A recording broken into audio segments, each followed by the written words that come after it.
भारत में 2014 के बाद बात बात पर जश्न मनाने का ट्रेंड चल पड़ा है।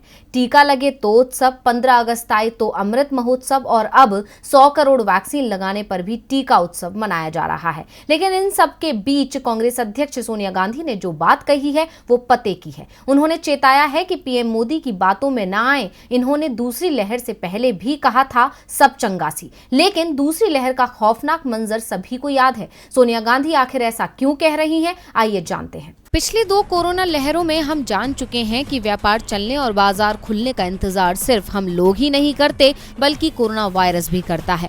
कोरोना को भीड़ पसंद है। जी हाँ, भीड़ में वायरस को फैलने और म्यूटेंट होने का जरिया जो मिल जाता है। 2020 और 2021 में जो कोरोना की लहरें आई थी, उनमें त्योहारों और चुनावी रैलियों का बड़ा रोल रहा था। भले ही देश में 100 करोड़ वैक्सीन लग चुके हैं, लेकिन खतरा अभी टला नहीं है। ये चेतावनी इस बार भी कांग्रेस पार्टी से ही आई है। पहली लहर में राहुल गांधी ने सरकार और देशवासियों से संभल कर रहने की अपील की थी और इस बार कांग्रेस अध्यक्ष सोनिया गांधी ने एक आर्टिकल में ये चेतावनी दी है।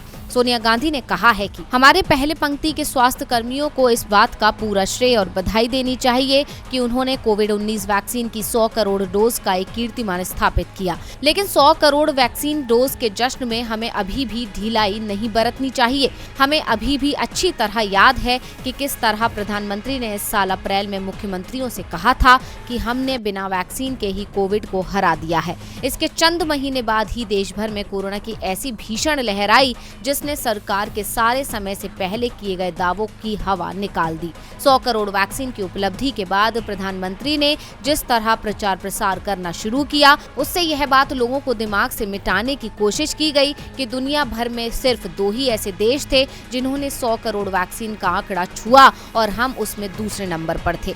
कड़वी सच्चाई यह है कि देश पर कोरोना की दूसरी लहर कहर बनकर नहीं टूटती अगर सरकार ने लोगों की फिक्र की होती। दूसरी लहर के कठिन और भयावह दौर में देश के प्रधानमंत्री और गृह मंत्री कहीं नजर नहीं आए और ना ही उनकी तरफ से कोई बयान ही आया। लेकिन जैसे ही हालत काबू में आए और स्थितियां सुधरी तो दोनों नजर आने लगे।